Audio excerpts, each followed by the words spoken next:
Hey guys, I just wanted to make this short video because I couldn't find online about the noise that rear drive unit for Model 3 and Model Ys make when the bushings are bad. And the first time I bought Model Y, it had that issue, and I was searching online to find answers, but mostly people say is like maybe subframe is not tightened up, and or you have to remove the axle and lubricate it and put it back and tighten the axle nut, and it should be fine. But that's mostly about the clicking noise that the vehicle makes. But in my case, this is how it sounds like.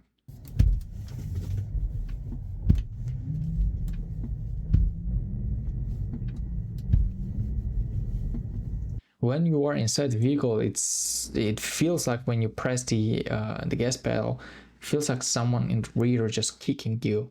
And it happens when you're accelerating or decelerating, and when you press the gas pedal hard, then that noise becomes a lot more noticeable, and it just you feel like something is hitting you from behind.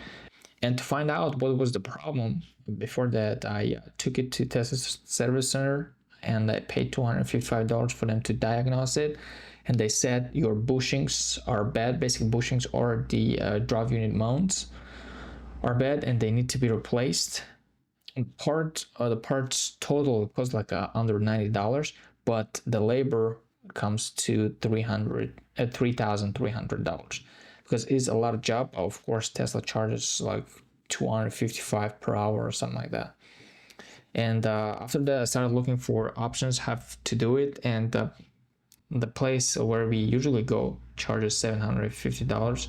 It is our discounted price for one vehicle, and we had one Model Y that wanted to put on Turo, and the second one is a car for resale. And giving out $1,500 for this job was a little bit too expensive in my opinion, and we decided to do it ourselves. As I have some experience doing it with the Tesla Model S performance one, which the drive unit is enormous, I thought it shouldn't be a lot more difficult than that. It should be quite easy. So we started the process, and right now I'll show you before starting the process what's the part number, stuff like that, so that it is easier for you to understand. And here's the basic diagram of that rear drive unit. Model 3 and Model Ys, especially for rear drive units for regular long range ones, they are the same. So basically everything that you buy from Model 3 is interchangeable with the Model Y as well. So this bushing right here, number 2 bushing, the part number is 1109296-00-B. It costs $9.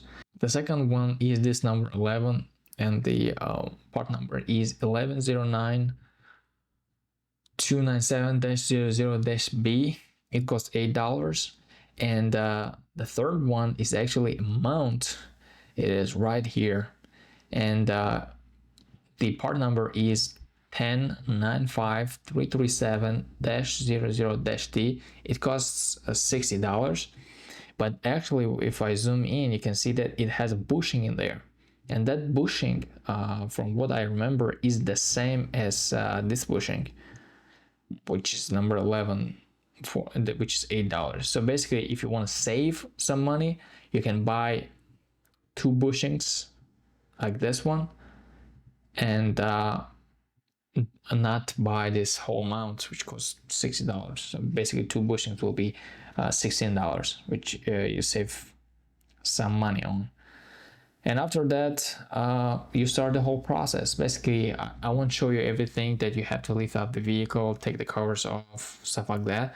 But what you have to do is, before disconnecting 12-volt battery and high voltage battery, you have to do is to go into service mode. You have to go into chassis, I believe, or suspension, something like that, and you have to choose brakes, and then choose EPB or EPC, then click run. Basically what it does is that releases the rear caliper, rear brake pads, so that you could remove the caliper, because it is necessary for you to lower the subframe.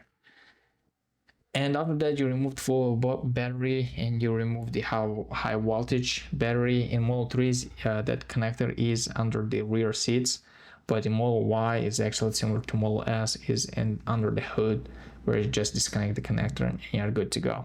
And when you take your wheels out, on the left side, you will see this connector right here is for ground, just a ground connector. And the way you are looking at this photo is taken basically from underneath, looking straight up. So when you are looking at it, you will be looking from the left side here, and it is quite visible, so you will just see it. I would recommend you to take it out first because it is small and it's easy to forget. And then you remove these calipers, and you have to have special tool which is called external fork socket. You remove this and then you hang it on the body of the vehicle, this caliper. And after that, for example, Tesla recommends you to use it's called the spring compressor, but I did 2 cars without that. It's not a big deal, and there's no danger in that so far. And then you have to remove this strut or rear shocks. Tesla recommends you to remove these upper 2 bolts. It is easy to do, and for example, if you are in the same position that I was, my jacks are not high enough. So what I did was I removed these 2 bolts, and also I removed 1 bolt underneath from the subframe. And I took it out because it will not let me remove the subframe because the height was not high enough. And then from the left side, you will see this connector right here. I just disconnect this one. You can leave this one connected because this one goes to the caliper, but as we're leaving caliper with the main body, we don't have to disconnect this one. And of course, there are some clips that holding this connector. Just remove that so that it stays with the subframe, not with the car. And there's one cooling hose on the left side, and this is the picture taking underneath, looking up. This side is the battery, and you will see this connector right here. There's an additional connector that basically goes on the top of it. So this connector goes on the top of this one. That's why you have to move it a little bit and disconnect this one. It is quick connect, so you see this spring right here. Basically, you pull it out, and it will not just come all the way out. So basically, it goes a certain distance right here and stops here. Just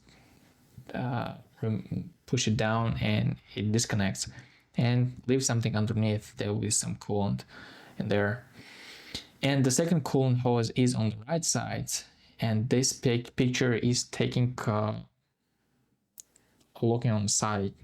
So your tire is right here, and your battery is here, your drive unit is here, and this is the connector that goes there. Also quick connect. So basically you remove the spring, you push the spring out, and then disconnect it.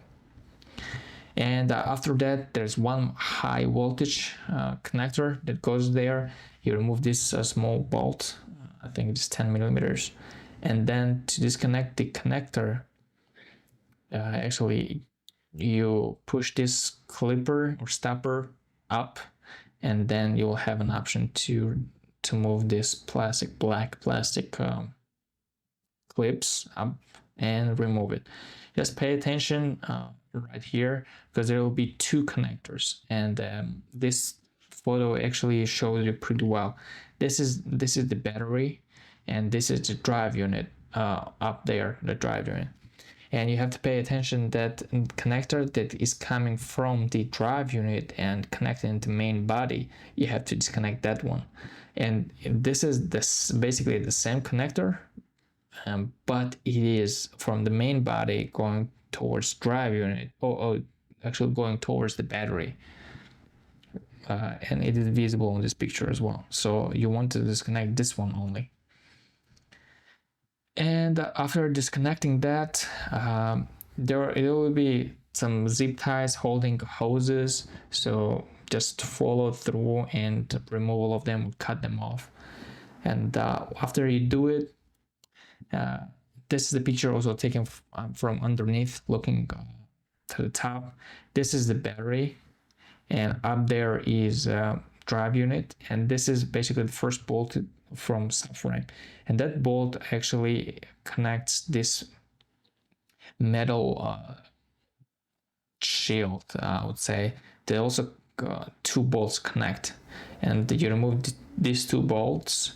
It is basically on the left side and right side, they're identical, and you remove both of them, and after that you have you will have to put something underneath the vehicle so that it supports this subframe. And the thing that worked best for me, that I bought for $130 from Harbor Freights, is motorcycle jack. So I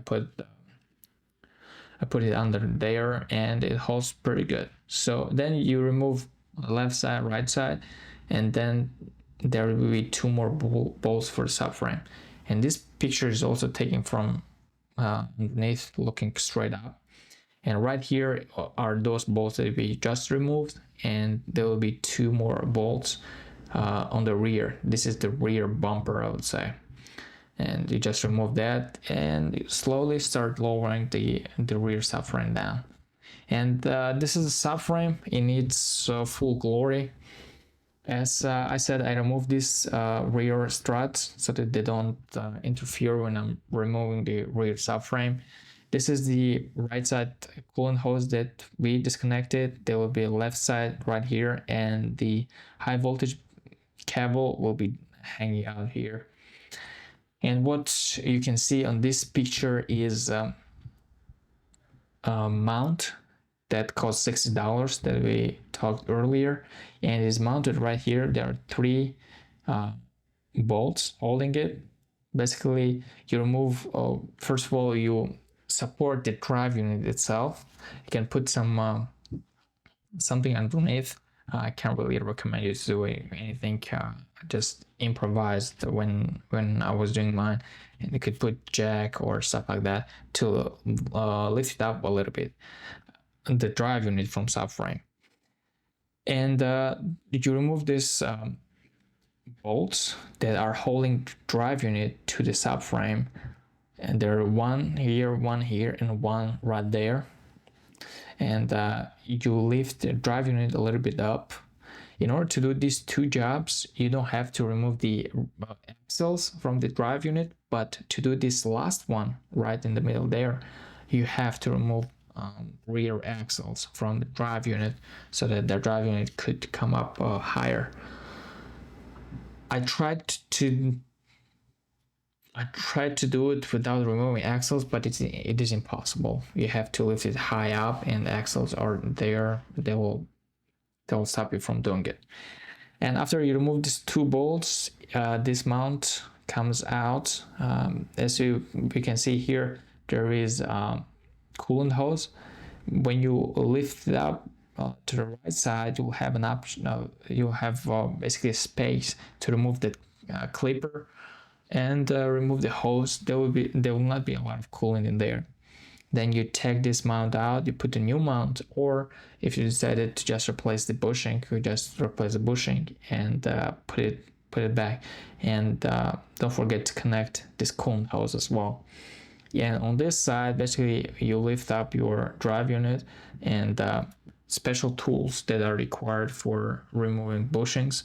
And I rented 3 tools from AutoZone, and the one part I took it here, one part from there. So basically I improvised everything and removed the bushing and put back another bushing. Just pay attention. It is a little bit hard to do, to push it back, because sometimes it doesn't want to go straight in. Sometimes it goes a little bit off, but when you keep going, it will straighten up. The hardest part is right here on this middle side. It takes a long time, and I tried to use WD-40 as well to lubricate it so that it goes, because it's quite difficult. And after you do everything, you just put everything back together, the same process. And After that, you add coolant to the max, and even higher than max, go to service thermals, and coolant purge. That's it, and you'll be good to go. Your car will feel like brand new. In order to replace motor mounts or drive unit mounts, there are a few things that are important. I couldn't do the job yesterday because I didn't have this tool. This is a special socket. It's called external Torx socket, and almost all of the bolts that you see underneath are Torx, especially with everything that associated with the drive unit. See, all of these are Torx, and down here is a little bit oil in here. But the way I checked if the drive unit mount is bad, other than the Tesla told me, if you look right here, I don't know if it is hard to see or not, you see the mounts, they are broken. The rubber inside is torn,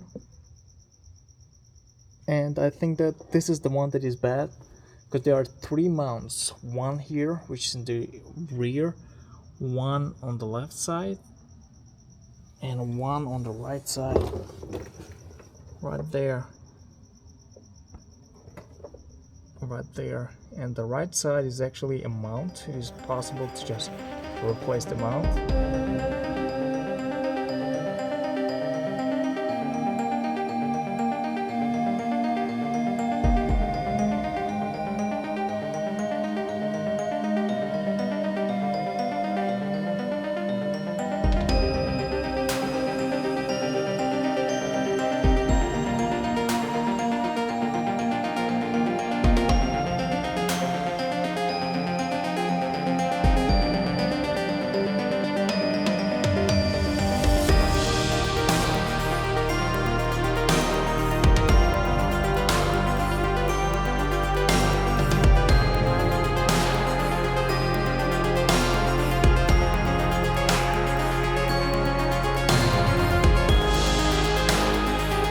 Guys, the job is done. It took us 3 days basically to do everything, and I think that if I try to do it one more time, it will be a lot easier, maybe 2 days max, because now I know how to properly do it. So I replaced 3 bushings, 2 bushings and 1 mount. So let's start with the mount itself. It has 1 and 2 cracks, 3 cracks, and the 4th one is coming, so very soon it would have cracked. 1, 2, and the 3rd one is on the other side. This had to be replaced. The 2nd bushing was the worst bushing because it was located on the left side. It is fully torn out. So there's 1, 2, 3, 4. Both of those connectors are torn out. And I think that if I push it hard enough, it will just come out. This is not good. And this one, also one of the worst one, is the one that is in the middle, standing right there. There's 1, 2, 3, 4. Both sides are fully torn. There's something holding it back, but I don't think it is much. And all of these bad bushings made that horrible noise.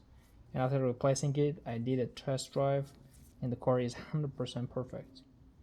So if you have that bad sound that you hear when you press the accelerator pedal or when you brake hard, then check out your bushings. If you want to do it yourself, it is a pretty difficult job because you have to lower the whole thing. Also, somehow you have to lift the engine itself from the subframe so that you have an access to all of that. And also, really important, find a proper tool for removing and installing bushings, because that was one of the difficult part that we faced. But overall, everything is good. So That's that.